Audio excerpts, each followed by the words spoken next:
Well, welcome everyone. Thank you very much for coming together to immerse ourselves in this rich body of wisdom we call Torah. It is a body of wisdom we not only draw from, but we also replenish with our own insights and understandings as well. So we are going to read through the English translation of this week's Torah portion, which is called Vayeshev. It begins in the book of Genesis with chapter 37. I'll read the opening verses in English. I'll invite others, if they would like to have an opportunity to read some verses as well. And then once we've completed reading through the English translation, I'll share with you a little bit of a focused study about it, and then we'll open it up for all of us to have a conversation about it. If you want to go ahead and unmute at this time, we have an opportunity to say a blessing, giving thanks as opportunity to study Torah and to immerse ourselves in it. And so if you want to go ahead and unmute, feel free to do so as we recite this blessing. Baruch atah Adonai Eloheinu melech haolam asher kiddushanu b'mitzvotav v'tzivanu la'asok b'divrei Torah. Thank you, God, for the opportunity to immerse ourselves in words, deeds, and relationships of Torah. Once again, we are in Parshat Vayeshev, book of Genesis, chapter 37. Let me share with you these opening verses, and I'll invite others to have an opportunity to read as well. Now Jacob was settled in the land where his father had sojourned, the land of Canaan. This then is the line of Jacob. At 17 years of age, Joseph tended the flocks with his brothers as a helper to the sons of his father's wives, Bilhah and Zilpah. And Joseph brought bad reports of them to their father. Now Israel loved Joseph best of all his sons, for he was the child of his old age, and he had made him an ornamented tunic. And when his brothers saw that their father loved him more than any of his brothers, they hated him, so that they could not speak a friendly word to him. Richard, would you like to read a little bit, starting at verse 5? Yes, thank you, Rabbi. Once Joseph had a dream, which he told to his brothers, and they hated him even more. He said to them, "Hear this dream which I have dreamed. There we were binding sheaves in the field, and then suddenly my sheaf stood up and remained upright. Then your sheaves gathered round and bowed low to my sheaves." His brothers answered, "Do you mean to reign over us? Do you mean to rule over us?" And they hated him even more for his talk about his dreams. He dreamed another dream and told it to his brothers, saying, "Look, I've had another dream, and this time the sun, the moon, and 11 stars were bowing down to me." And when he told it to his father and brothers, his father berated him. "What?" he said to him. "Is this dream you have dreamed? Are we to come, I and your mother and your brothers, and bow low to you to the ground?" So his brothers were wrought up at him, and his father kept the matter in mind. Thank you, Richard. Anna, do you want to read a little bit? We're at verse 12. Sure. And when his brothers went to tend their father's flock at Shechem, Israel said to Joseph, "Surely your brothers are tending the flock at Shechem by now. Come, let me send you to them." He answered, "Here I am." Israel then said to him, "Pray go see how your brothers are and how the flock is doing, and bring me back word." So he sent him from the valley of Hebron, and he came to Shechem. There a man happened on him as he was wandering in the countryside. The man asked him, "What are you looking for?" He said, "Well, I'm looking for my brothers. Can you tell me, please, where they are tending flock?" The man said, "They left this place. Yes, I heard them say, 'Let's go to Dothan.'" So Joseph went after his brothers and found them at Dothan. Thank you so much, Anna. Let me invite June. Would you like to read a little bit, starting at verse 18? Yes, thank you, Rabbi. They saw him from afar, and before he came close to them, they conspired to kill him. They said to one another, "Here comes that dreamer. Come now, let us kill him and throw him into one of the pits, and we can say a savage beast devoured him." We shall see what comes of his dreams. But when Reuben heard it, he tried to save him from them. He said, let us not take his life. And Reuben went on, shed no blood, cast him into that pit out in the wilderness, but do not touch him yourselves, intending to save him from them and restore him to his father. When Joseph came up to his brothers, they stripped Joseph of his tunic, the ornamented tunic that he was wearing, and took him and cast him into the pit. The pit was empty. There was no water in it. Then they sat down to a meal. Looking up, they saw a caravan of Ishmaelites coming from Gilead, their camel bearing gum, balm, and laudanum to be taken to Egypt. Then Judah said to his brothers, what do we gain by killing our brother and covering up his blood? Come, let us sell him to the Ishmaelites, but let us not do away with him ourselves. After all, he is our brother, our own flesh. His brothers agreed. When Midianite traders passed by, they pulled Joseph up out of the pit. They sold Joseph for 20 pieces of silver to the Ishmaelites who brought Joseph to Egypt. Thank you, June. Thank you so much. Robert, you would continue there. We're at verse 29. Yes, thank you. And Reuben returned unto the pit, and beheld, Joseph was not in the pit, and he rent his clothes. And he returned unto his brethren, and said, the child is not, and I, whither shall I go? And they took Joseph's coat, and killed a kid of the goats, and dipped the coat in the blood. And they sent the coat of many colors, and they brought it to their father, and said, this have we found. Know now whether it be thy son's coat or not.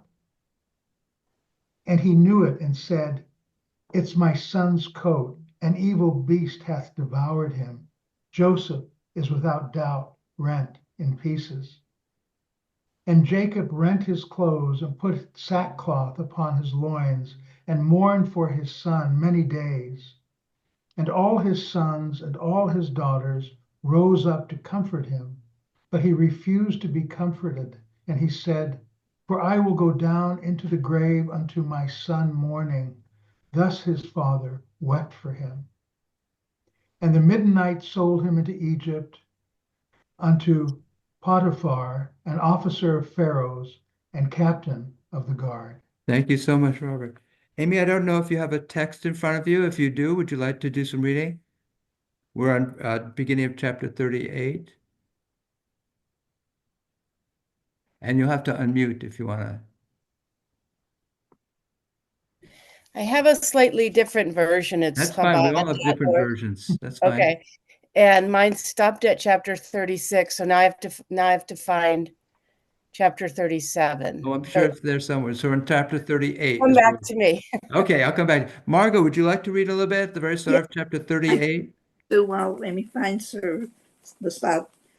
About that time, Judah left his brothers and camped near a certain Adullamite, whose name was Hira. There Judah saw the daughters of a certain Canaanite whose name was Shuvah, and he married her and cohabited with her. She conceived and bore him a son, and he named him Er. She conceived again and bore another son, and he named him Onan. Once again she bore a son and named him Shelah. He was at Shazib when she bore him. Judah got a wife for Er, his firstborn. Her name was Tamar. But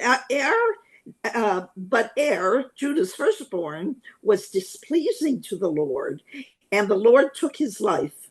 Then Judah said to Onan, join with your brother's wife and do your duty by her as a brother-in-law, and provide offspring for your brother.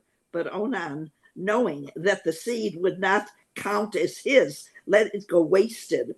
Whenever he joined his brother's wife, so as not to provide offspring for the brother, what he did was displeasing to the Lord, and he took his life also.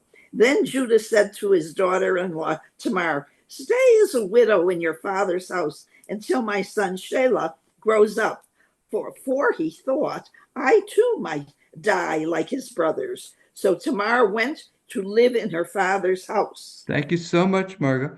Dave, would you like to continue there at verse 12? A long time afterward, Shua's daughter, the wife of Judah, died. When his period of mourning was over, Judah went up to Timah, to his sheep shearers, together with his friend Hira, the Adulamite. And Tamar was told, your father-in-law is coming up to Timnah for the sheep shearing.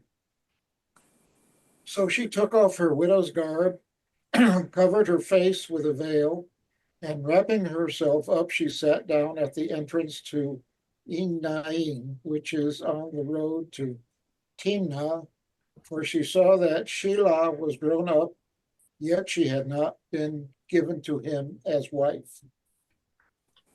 When Judah saw her, he took her for a harlot, for she had covered her face.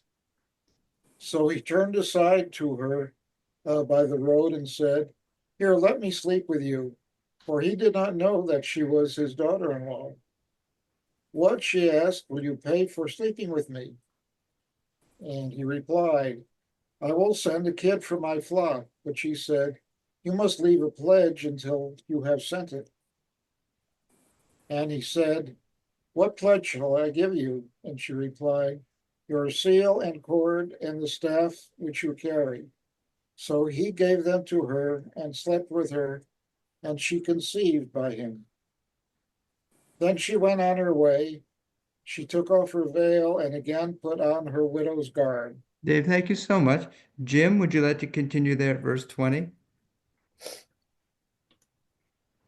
Thank you, Rabbi. Judah sent the kid by his friend the Adulamite to redeem the pledge from the woman, but he could not find her. He inquired of the people of that town, where is the cult prostitute, the one of Enaim by the road? But they said, there has been no prostitute here. So he returned to Judah and said, I could not find her. The townspeople said, there has been no prostitute here. Judah said, let her keep them, lest we become laughingstock. I did not send her this kid, but you did not find her. About 3 months later, Judah was told, your daughter-in-law Tamar has played the harlot. In fact, she is with child by harlotry. Bring her out, said Judah, and let her be burned. As she was being brought out, she sent this message to her father-in-law. I am the child by the man to whom these belong. And she added, examine these, whose seal and cord and staff are these. Judah recognized him and said, she is more in the right than I, inasmuch as I did not give her to my son Shelah, and he was not intimate with her again. Thank you so much. Let me invite David and Susan. Would you like to continue starting with verse 27 of chapter 38 and then continuing into chapter 39? Thank you, Rabbi. When the time came for her to give birth, there were twins in her womb. While she was in labor, one of them put out his hand, and the midwife tied a crimson thread on that hand to signify this one came out first. But just then, he drew back his hand, and out came his brother. And she said, what a breach you have made for yourselves. So he was named Perez. Afterwards, his brother came out, on whose hand was the crimson thread. He was named Zerah. And Joseph had been brought down to Egypt. And an Egyptian man, Potiphar, an official of Pharaoh, chief of the guards, bought him from the hand of the Ishmaelites who had brought him down there. And God was with Joseph, and he was a successful man, and he was in his Egyptian lord's house. And his Lord saw that God was with him, and God made everything he was doing successful. And Joseph found favor in his eyes, and he attended him. And he appointed him over his house and put everything he had in his hand. And it was from the time that he appointed him in his house over in all that he had that God blessed the Egyptian's house because of Joseph. And God's blessing was in everything that he had in the house and in the field. And he left everything that he had in Joseph's hand and did not know a thing about what he had except the bread he was eating. And Joseph had an attractive figure and was handsome. Thank you both so much. Justin and Linda, would you like to read a little bit? We're at verse 7 of chapter 39. Thank you, Rabbi. Okay. So now it came to pass after these events that his master's wife lifted up her eyes to Joseph, and she said, "Lie with me." But he refused, and he said to his master's wife, "Behold, with me, my master knows nothing about anything in the house, and all he has given into my hand. In this house there is no one greater than I, and he has not withheld anything from me except you, insofar as you are his wife. Now, how can I commit this great evil and sin against Hashem?" Now, it came about when she spoke to Joseph day in and day out that he did not obey her, to lie beside her and to be with her. And it came about on a certain day that he came to the house to do his work, and none of the people of the house were there in the house. So she grabbed him by his garment, saying, "Lie with me." But he left his garment in her hand and fled and went outside. And now it happened, when she saw that he had left his garment in her hand and had fled outside, that she called to the people of her house, and she spoke to them, saying, "Look, he brought us a Hebrew man to mock us. He came to me to lie with me, but I called loudly." And it happened that when he heard that I raised my voice and called out, he left his garment beside me, and he fled and went outside. So she left his garment beside her until his master came home.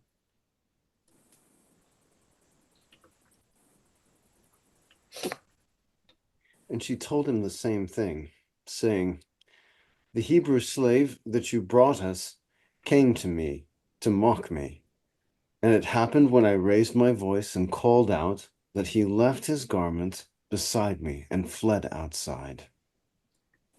Now it came about when his master heard his wife's report that she spoke to him, saying, "Your slave did such things to me," that his wrath burned.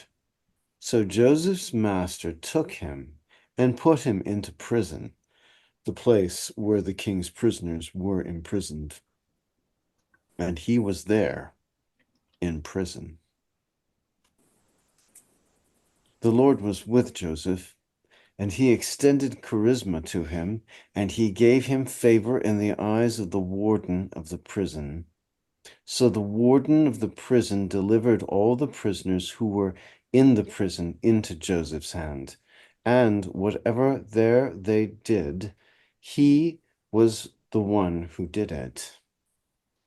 The warden of the prison did not inspect anything that was in his, Joseph's, hand, for the Lord was with him, and whatever he did, the Lord made prosper. Thank you so much. Catherine, would you like to take it up there at the beginning of chapter 40? Thank you, Rabbi. Sometime later, the cupbearer and the baker of the king of Egypt gave offense to their lord, the king of Egypt. Pharaoh was angry with his two courtiers, the chief cupbearer and the chief baker, and put them in custody in the house of the chief steward, in the same prison house where Joseph was confined. The chief steward assigned Joseph to them, and he attended them. When they had been in custody for some time, both of them, the cupbearer and the baker of the king of Egypt, were confined in the prison, dreamed in the same night, each his own dream, and each dream with its own meaning.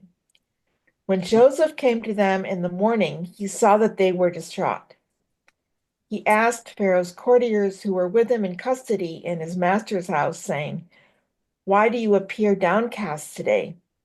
And they said to him, "We had dreams, and there is no one to interpret them." So Joseph said to them, "Surely God can interpret. Tell me your dreams." Thank you, Catherine. Jay, would you like to pick up there at verse 9? Thank you, Rabbi. Then the chief cupbearer told his dream to Joseph. He said to him, "In my dream, there was a vine in front of me. On the vine were 3 branches. It had barely budded when out came its blossom, and its clusters ripened into grapes. Pharaoh's cup was in my hand, and I took the grapes, pressed them into Pharaoh's cup, and placed the cup in Pharaoh's hand." Joseph said to him, "This is its interpretation. The 3 branches are 3 days. In 3 days, Pharaoh will pardon you and restore you to your post. You will place Pharaoh's cup in his hand, as was your custom formerly when you were his cupbearer. But think of me when all this well with you again, and do me the kindness of mentioning me to Pharaoh so as to free me from this place. For in truth, I was kidnapped from the land of the Hebrews, nor have I done anything here that they should put me in the dungeon." Thank you, Jay, so much. I'm going to invite Deborah Bard. Would you like to read there, starting at verse 16? Okay, thank you. When the chief baker saw how favorably he had interpreted, he said to Joseph, "In my dream, similarly, there were 3 open-work baskets on my head. In the uppermost basket were all kinds of food for Pharaoh that a baker prepares, and the birds were eating it out of the basket above my head." Joseph answered, "This is its interpretation. The 3 baskets are 3 days. In 3 days, Pharaoh will lift off your head and impale you upon a pole, and the birds will pick off your flesh. On the 3rd day, his birthday, Pharaoh made a banquet for all his officials, and he singled out his chief cupbearer and his chief baker from among his officials. He restored the chief cupbearer to his cupbearing, and he placed the cup in Pharaoh's hand. But the chief baker he impaled, just as Joseph had interpreted to them. Yet the chief cupbearer did not think of Joseph. He forgot him.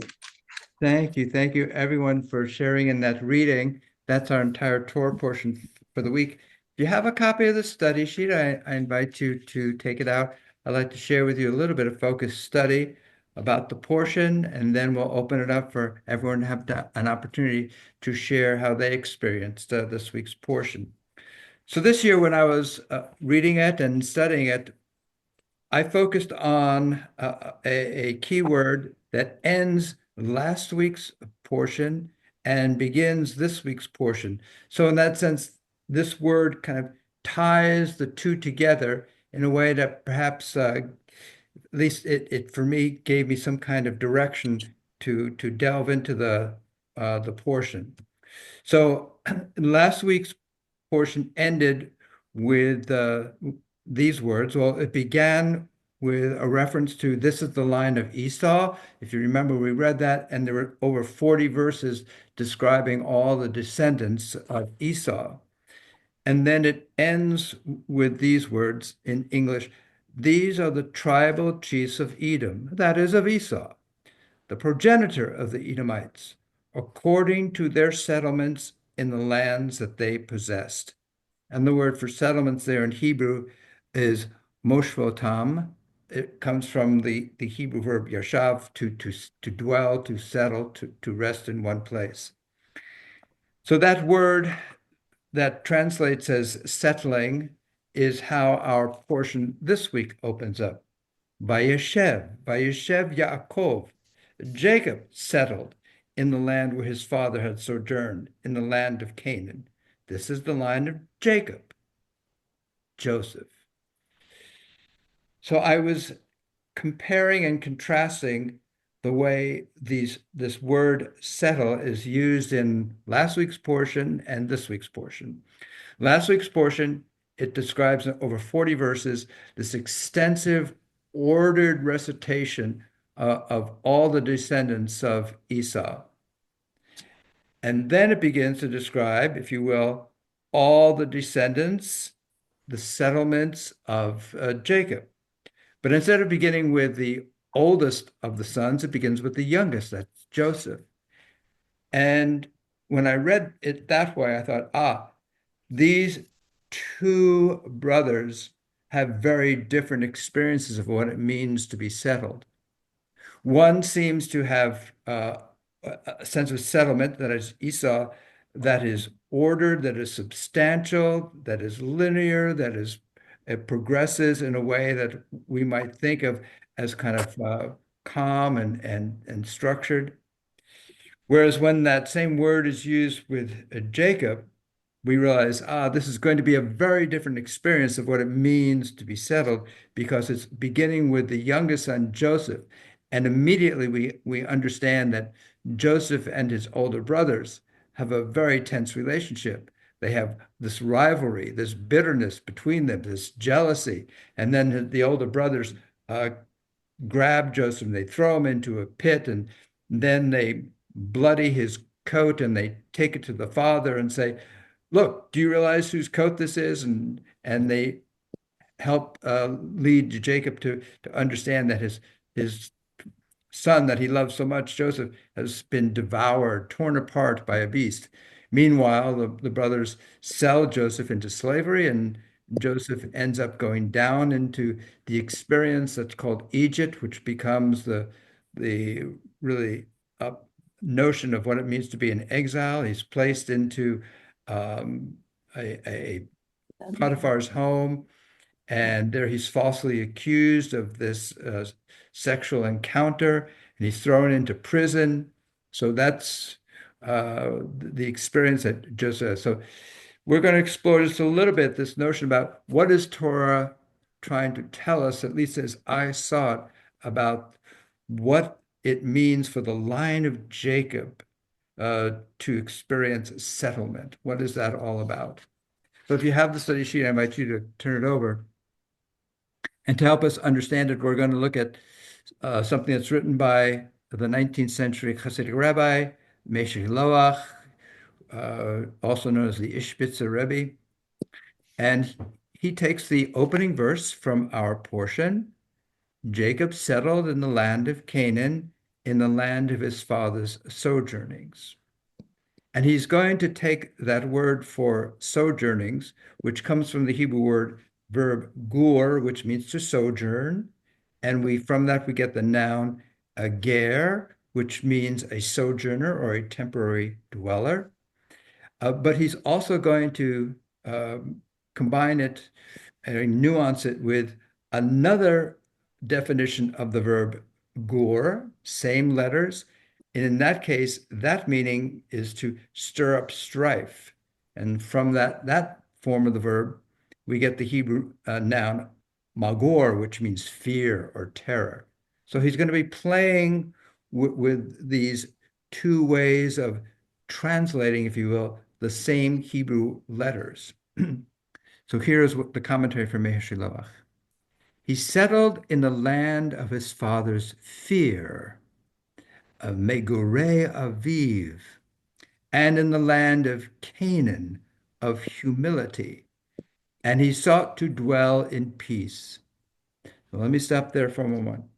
So far, the Meir Shiloach has, instead of translating that word Megorei as sojournings, he takes the other meaning of that same Hebrew word and translates it as strife or fear or anxieties, and says, he was dwelling in his father's fears. So in that sense, he's characterizing Jacob as engaging in some form of regression, developmental regression, rather than moving forward in his life, building upon the incredible wrestling match that he had that we read about just recently, where he kind of elevated himself. Now he's just the Meshiloach is describing Jacob as somehow regressing in terms of his own psychological and human development.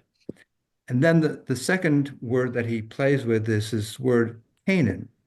So the word Canaan uh, is in Hebrew, Canaan is spelled Kaf Nun Ayin, final Nun, and it's built upon the Hebrew verb kana, same letters, Kaf Nun Ayin, which means to be humble. And the humble that it's talking about, the nuance in the Hebrew there, is not something meaning like someone who has humility, who doesn't boast, but rather it has this nuance of contracting. So in both cases, Meshiloach is pulling upon these Hebrew words to describe Jacob as someone who is shrinking in stature rather than growing in stature, who's going backwards in his own development rather than moving forwards. So let's take up more about what the Ishbitzer Rebbe says. So he says, he sat on the land of his father's fear, in the land of Canaan, of humility, and he sought to dwell in peace. This kind of peace obtains when a person behaves in such a way as to keep far from all doubt and guards himself from any evil act. That's the modality of that kind of peace. But in response to Jacob's desire for such peace, God told him that as long as a human being lives in a bodily experience, it is impossible to behave with extreme wariness and fear and humility. For God wants human acts, and in this world, human beings must act in love in ways that are not completely clarified. So the Meheshilach seems to be saying that if you want to pursue this sacred promise of fulfillment and fruition, then you can't live a life that is just protecting yourself from all kinds of troubles. That is constantly worrying about, frankly, if you're doing the right thing. Okay. He seems to be saying you need to engage in, you need to act even when you don't completely understand the situation that you're in. So here's perhaps a lovely way in which the wonderful contemporary commentator Aviva Zornberg builds upon what the Ishbitzer Rebbe says in her book, The Beginning of Desire. She writes, the Ishbitzer suggests an eternal oscillation between extremes of fear and love, certainty and courage in the face of perplexity. A worldview based on fear and humility risks human atrophy. For such fear and humility grant all power to God. Only a vision in which the plot is unclear, in which anomalies bewilder serene faith, and integrities are torn apart, can open the possibility of human action. Cognitively, action means the capacity to reintegrate the fragments of experience into new wholes, in remembering, to create something unprecedented, a personal language of self-description. So Viva Zornberg is building upon this notion that what God is wanting, she's suggesting, is act like a human being, which means you need to be able to take initiative.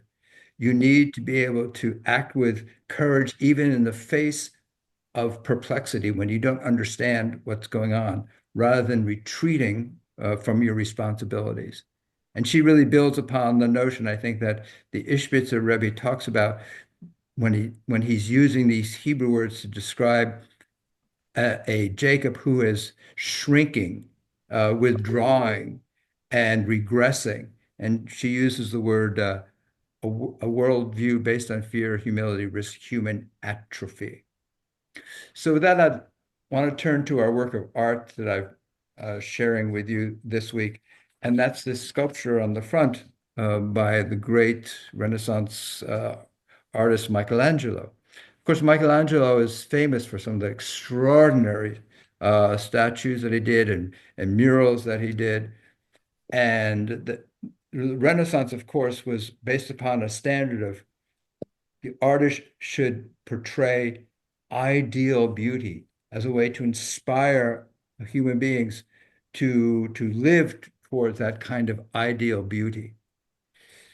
And he made many, many beautiful works of art like that. He also made several works of art that in art history terminology is called non finito, which means they are unfinished. And one of those is a piece that we have here, The Rebellious Slave. This is a statue that was, in a sense, commissioned by Pope Julius for his own mausoleum. And at some point, Michelangelo wasn't able to complete a lot of the pieces that the Pope wanted him to do for the mausoleum because he said, "Oh, look, I have the ceiling, and I want you to do that. Would you spend time doing that?" And he had other works of art within the Vatican he had him do, and that extended over 10 years or so. And then the Pope died, and the Pope's heirs then had to decide what to do about this unfinished mausoleum. And so they completely revised the design of the mausoleum, and they did not incorporate these 40 different statues that Michelangelo had been commissioned to do. And one of them was this statue here, the rebellious slave. And frustrated, Michelangelo then just gifted it to a friend of his who was also a Florentine. Um, and the statue itself has a unsettled history because the person he gave it to got in trouble with the Medici family and got expelled from Florence. He had to flee to France. And originally the takes the statue with him. It ends up in a location in France, and then Cardinal Richelieu grabs the statue and he takes it to up to Paris, and then it ends up in some another location, and then someone tries to illegally sell it, and then in the late 18th century, finally the French government takes it and they put it as part of the permanent collection within the Louvre, which is where it is to this day. So if we look at the statue, you can see is this figure that is contorted. Its arms are bound behind it. Its head is tilted, and it seems to be, to me anyway, trying to turn itself, twist itself, and extract itself from its bonds and to gain some kind of freedom. And although you can't see it in this particular image, the right side of this figure is unfinished. There's no right arm. The right side of it is very flat as compared to the left side that we see. And so it's intriguing that what does it mean that Michelangelo has this piece that he left unfinished, and that in a sense it represents this figure who is struggling to emerge out of the bonds of slavery. To me, what I saw there is that sometimes works of art that are unfinished convey true beauty because they speak to us on a not on an ideal level, they speak to us on a human level. They speak to us of our desires to extract ourselves from whatever bonds we may be in, whether they are externally imposed or internally imposed. And so Michelangelo once said about his works, he said, I saw the angel in the marble and carved until I set him free. So in this case, the angel, if you will, the figure that Michelangelo depicts here of freedom is that of a bound individual, literally a slave who's struggling to be free. And unlike most of the Renaissance works, here, this piece has no resolution to it. There's no completion to it. There's no finality to it. And indeed, that sense of that tension between in the ideal world of wanting to seek resolution, it is a different world than the one that I think Torah is trying to point us towards here. Because rather than resolution, what Torah and Jewish wisdom is trying to instruct us about is balance, not resolution, but balance. Because we live in a universe of constant change and fluctuation. That's the story of Jacob. You know, he rises and then he falls. He rises, then he falls. And we'll see that with Joseph as well. He rises, he falls. He rises again. So that notion of fluctuation is key to the storyline here. So we live in this universe of constant change and fluctuation, and we bear that universe within us as well. And rather than full resolution, Torah encourages us to embrace and employ contradictions and achieve balance. And that's the beauty of uncertainty.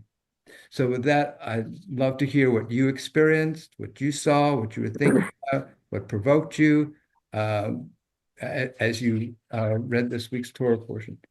So Catherine, if you've got your hand raised, please share with us what you're thinking.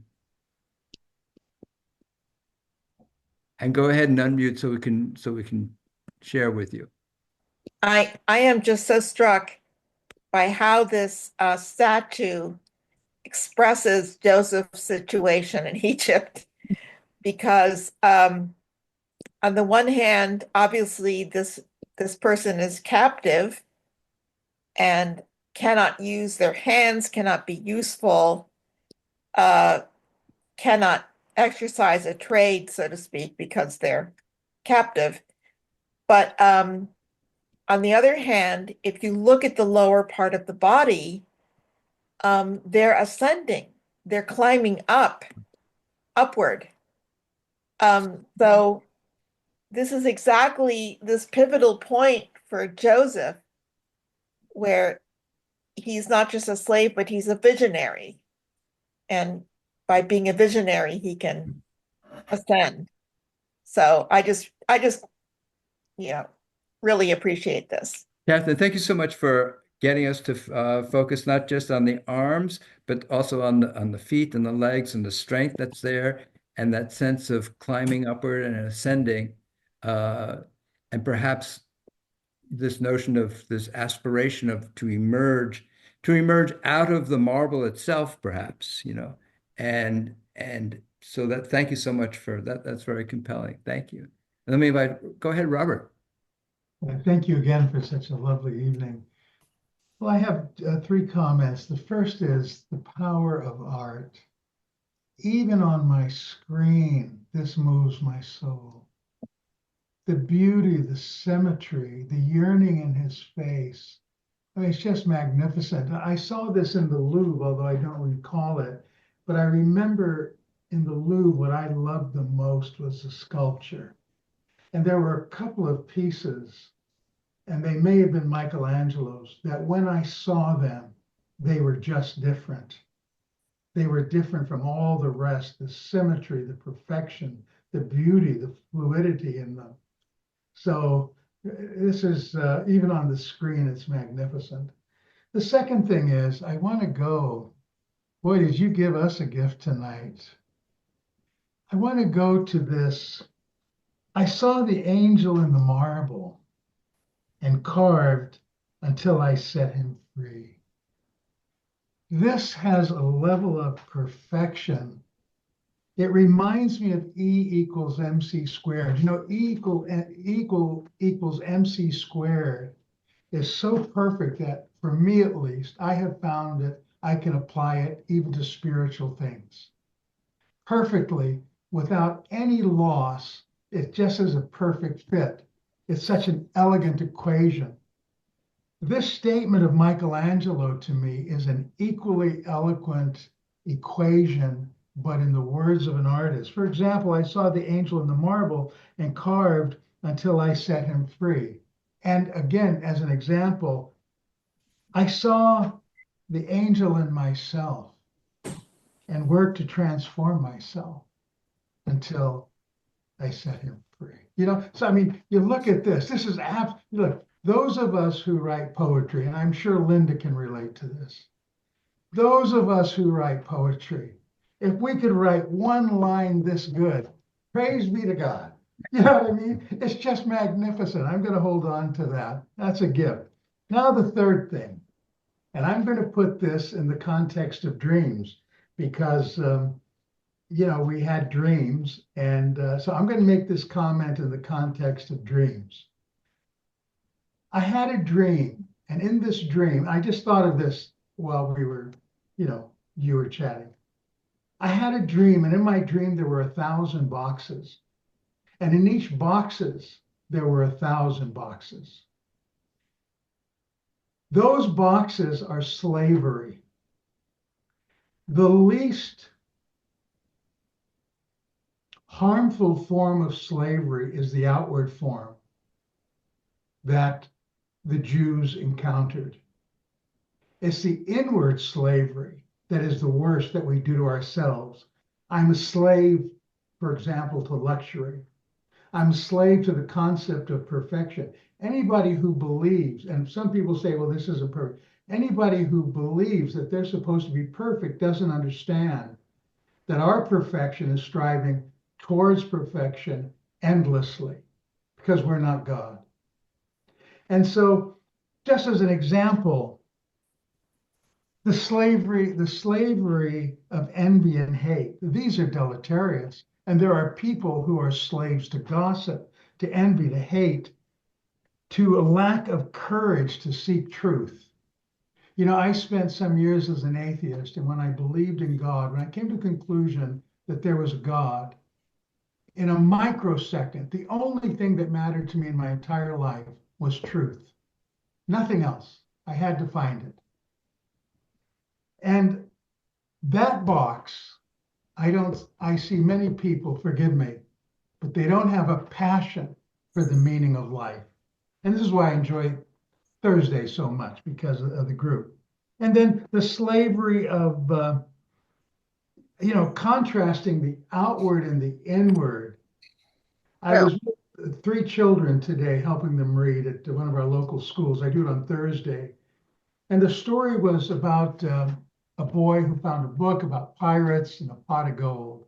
A very sweet little boy, 3rd grade, okay?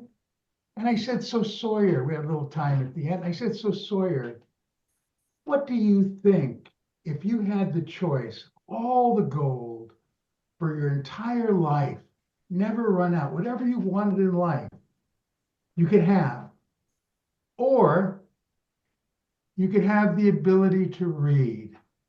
Which do you think is the richer? Because I love to ask them questions, I have more questions than answers. And he said a book. And so we chatted, and what he meant was reading. You see, it's the inward. The outward, as I said to a fellow yesterday who was, my serviceman at the dealership, I said, you see all of this around you? It's like vapor in a desert. It's not real. The only thing that's real is what's inside of you. And he had the heart to understand. Otherwise, I wouldn't have said it to him. So thank you again for a lovely Thursday evening. Thank you, Robert. It was beautiful. Thank you for sharing that dream with us. And also what you remind me is the Jewish wisdom that it took a day, but a day for the Israelites to emerge out of the Egypt that they had been living in, but it took generations for the Egypt that was within them to free themselves from the Egypt that was within them. So, Yeah. so that's what you're reminding us of. So thank you so much for that. And Dave Leb, did you want to share something? You had your hand up a moment ago. Yeah, well, I was looking at that sculpture, and it looks to me like he may have started to sculpt a leg, which he turned later on to his coat in the back that's behind him, behind the current leg. And if you look at that closely, it kind of has the outline of a leg that's behind him and a foot on the ground. You see that? You see what I'm looking at? I can, And yeah, I can see he that. may Yeah, have, and Anna's giving me a more detailed look at it as well. he Maybe may there's have, something about the shadow self there or he something. may have started that way and then changed his mind and decided to do it this way. I don't know. That's the impression I got when I looked at it at first. Thanks for saying that. Thanks so much, Dave. Okay. Richard here. Yeah. A couple of things. One is that 37:4 says Jacob's daughters. We have more daughters in. Well, the phrase there might be more than what we think of as a daughter. Yes. Yeah. Okay. And Joseph was not his youngest. Eventually, yeah. Yeah. And I think that that's important to remember. And I won't go on about that. But the human actor must keep one. You have to have acts. You have to have action. You can't be just trying to find peace of mind all the time, because God needs your actions in order for him to have power above, we need power below. And we, that is my tribe, has a saying, you always must keep one in the chamber. You never know when the wind of God is going to come through you and need you to take out the enemy that wants to get rid of your tribe or whatever it is. That it's not about standing around and being nice and God will protect you all. No, no, no, no, no. You're a soldier in this war and you have to keep one in the chamber. And you don't know when that belief being blown along is going to take you in a path where that will confront you. And that's part of being hate. And the last thing I want to say is that you mentioned that there's no resolution. And I'm thinking that, well, maybe he released him from the binding of being in the stone. He went through all the things, and that's what we look forward to. But you're not going to get released until you're willing to act. Thank you. Thank you. Okay. Yeah, the notion about the level of responsibility and initiative that one has rather than merely being passive and hoping for divine intervention is a key part of the whole story. Absolutely. Anna, did you want to share something? Yes, it's not a huge thing. And I'll be studying this sculpture more this week so I can figure this out for myself. Generally speaking, when someone is in pain, they turn their face and their head away from it. Basic kind of mind, teaching, you want to show that it hurts you, you withdraw from it. And often if you're in pain and withdrawing from something, you're grimacing, your jaw has tension, or you're frowning, or your eyes. And this sculpture seems to be gently turning the head, although the musculature is all there. There isn't grimacing or agony in the face that I see. So that makes it very interesting to me. And I will be looking into this more. Thank you. So yeah, the notion of grimacing, of pain, of the sense of birth, which is kind of also what's part of the story here of giving birth to oneself, which is in a sense what Jacob, when he has the wrestling match, he emerges from that wrestling match in pain and limps, and that's a permanent feature of his character from then on. David and Susan, would you like to share with us? Well, I was just fascinated. Okay. I was fascinated with the births in this portion. There's in a way, Joseph is kind of reborn because his father thinks he's dead. And he has this other whole life, and it happens to him more than once. And weirdly inserted into this story is the story about Judah and his son and Tamar. And and in the end, Tamar gives birth to twins again. And again, I mean, I'm not positive, but wasn't the story about the birth of Esau and Jacob that Jacob came out holding on to the heel of Esau? Mm-hmm.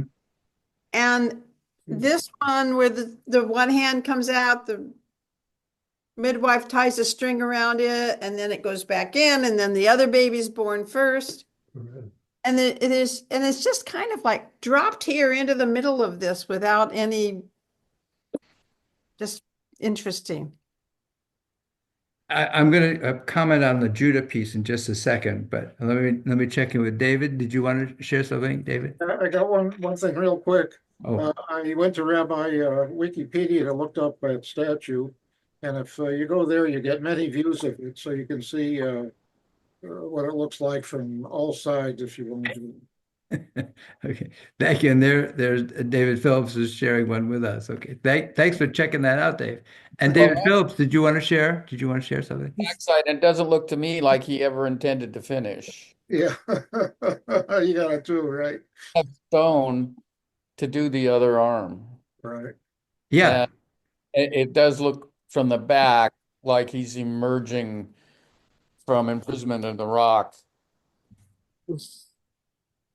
I think that's right. I think that's Nice. I mean that's part of what I'm getting is looking at it for the first time in some focus this year. That statue is that maybe in this case Michelangelo is kind of defying Renaissance standards and saying sometimes true beauty is found in the imperfect, in the unfinished. So that's quite a bold thing to have been stating, It's if the that's the ultimate case. way to sculpt movement. Yeah. He's still in it. He's- Michelangelo is still in it. Mhm. This is the painter that chose the paint. What's his name? Yeah, Jackson Pollock. Yeah, this is the Jackson Pollock of sculptures. Okay, very nice. Okay. And the angel of Michelangelo is still active here.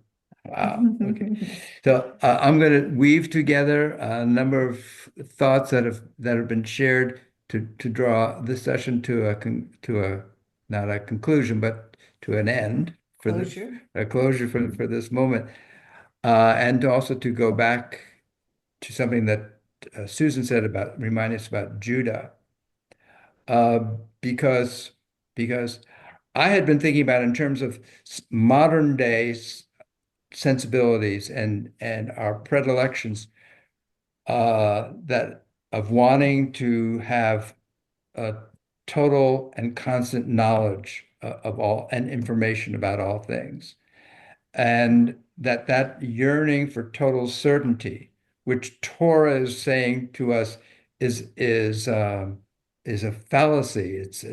It's not possible and it's not healthy to have, and that our yearning for certainty is actually a disease that a spiritual path is designed to overcome.